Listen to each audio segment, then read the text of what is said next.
بسم الله الرحمن الرحيم waxaan kacsi u dirayaa dhammaan dadka reer Puntland xukuumad baarlamaan iyo shacab geeridii naxdinta lahayd ee maanta uu ku geeriyooday gudoomiyihii gobolka Mudug staafkiisii iyo walaalkiis iyo dad kale oo rayid ah geerin xanuun badan bay ahayd geeri waan wada sugaynaa laakiin tan waxay ahayd geeri aad u xanuun badan oo lala beegsaday madaxda reer Puntland ee u halgamaysay u shaqeynaysay bulshadooda sida uu heli lahayd nabad iyo deganaansho waxaan marka ugu horeysa tacsidaas si gaar ah ugu dirayaa eheladii iyo qaraabadii uu ka geeriyooday gudoomiyaha walaalkiis iyo qaraabadiisa kale ee halkaas ku sugnayd waxaan si gaar ah tacsi ugu dirayaa xildhibaan Sanyare oo runtii saaxiibkay ah walaalkiisna ah aad waxaan uga xumahay falkaas maanta dhacay muddo 2 bilood ka yar waa falkii labaad oo lala beegsaday gudoomiyihii labaad ee gobolka Mudug horena loola beegsaday gudoomiyihii gobolka Nugaal waxaan jeclahay laba fariimood in aan halka diro fariinta hore waxaan u dirayaa argagixisada iyo inta la nacay Puntland horumarka waxaan u xaqiijinayaa dadka reer Puntland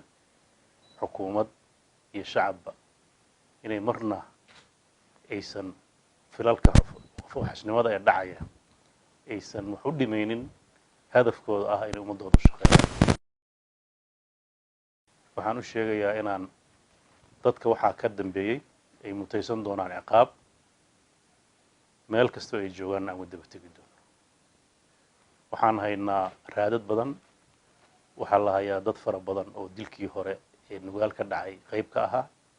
waxa hadda lagu daba jiraa falalka halka ka dhacay ama Boosaaso ama Gaalkacyo waxaad mar dhow arki doontaan maxkamadayntooda iyo iyagoo meel fagaara lagu dili doono hadii Ilaahay waan u aareynaa mas'uuliyiinta reer Puntland ee ummadooda u shaqeynaysay ee lala beegsaday dilka waxaan halka fariin uga dirayaa shacabka Puntland runtii Puntland waxa ku socda weerar hadafyo kala duwan leh dawladnimadooda diidan deganaanshahooda diidan horumarkooda diidan wajiyo kala duwan leh waxaan ugu baaqayaa shacabka reer Puntland inay garab istaagaan dawladooda waxay dawladooda diyaar u tahay cid kasta waji kasta ay leedahay oo mustaqbalkooda iyo danahooda diidan inay gacan ay ku qabato waxaan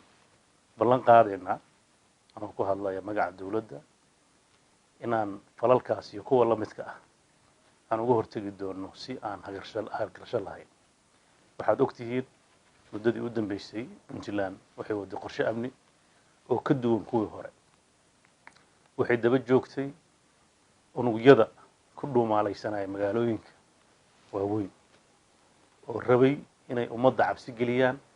baadaan horumarkoodana ay halis geliyaan waxaad ogtihiin falal aad u fara badan in Boosaaso lagu qabtay waxaad ogtihiin kuwo in lagu dilay waxaa socday Gaalkacyo oo xaqiiqo ah cid walba ay qaraysaa muddadii u dambeysay ciidamada ee Puntland oo kala har lahayn iyo maamulkooda oo gudoomiyaha ay hadda la dilay oo hogaaminayay in ay horumar weyn ka sameeyaan dhinaca amniga inay xasiloonadii soo celiyeen in muddooyinkii hadda u dambeeyay intii howlgalladaas dhacay fal cid lagu dilo oo yaraaday markii la arkay in hawshu si wanaag u socoto istaraatiijiyada ah madaxa laga dilaa oo inay gudoomiyaasha dilaan ah waa la garanay waxay ogaan doonaan iyagana waajibkooda wayna heli doonaan mar dhow waxaan rabaa inaan shacabka Puntland halka fariin uga diro waxaan ka xumahay Soomaaliya waxay ku jirtaa soo kabasho waxay ka soo kabanaysaa muddo dheer oo maamul la'aan iyo kala dambeyn la'aan iyo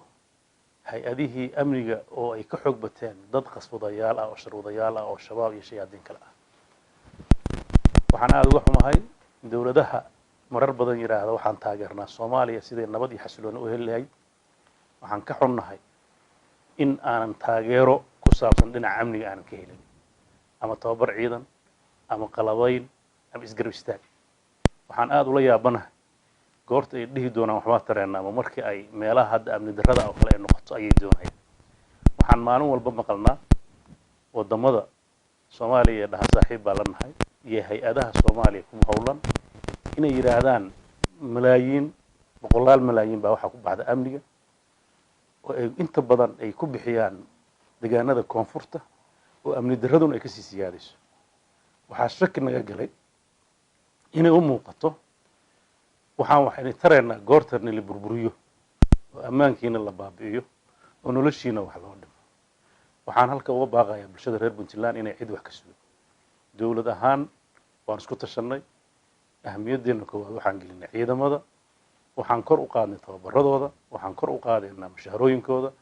waxaan diyaar u nahay waxa Puntland ay haysato inaan u wajahno sidii dadkan xasilooni iyo nabad ay leeyahay waxaan ka codsanayaa dadka reer Puntland inay dawladooda gacan siiyaan dadaalada socday gacan ku siiyaan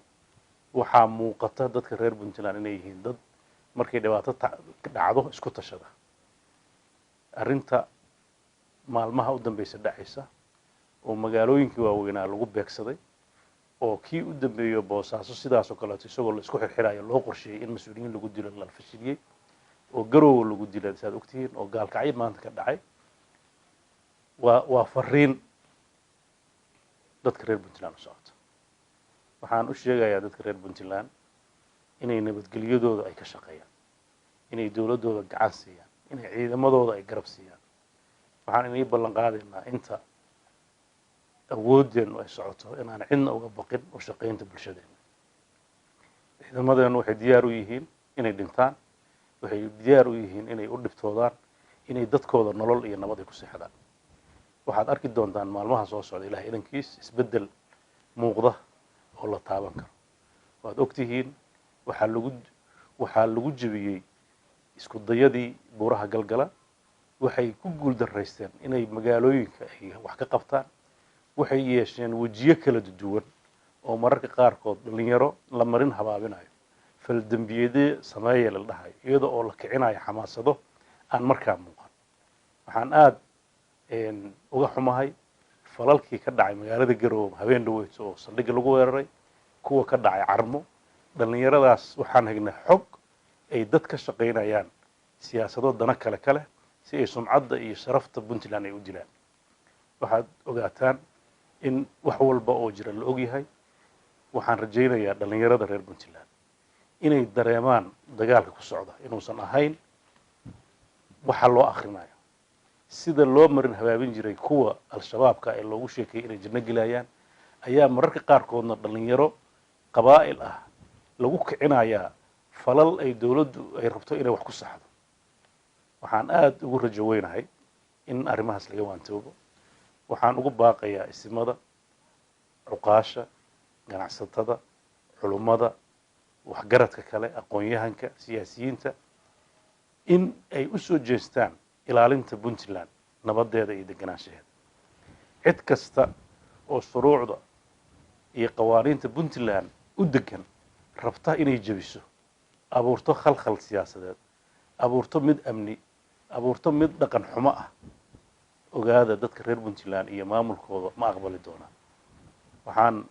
runtii fariimahaygan ay ku socdaan bulshada reer Puntland inay wacigooda kor u qaadaan waxaan aad runtii uga xunnahay falalka dhacay oo la rabo sumcadda in lagu dilo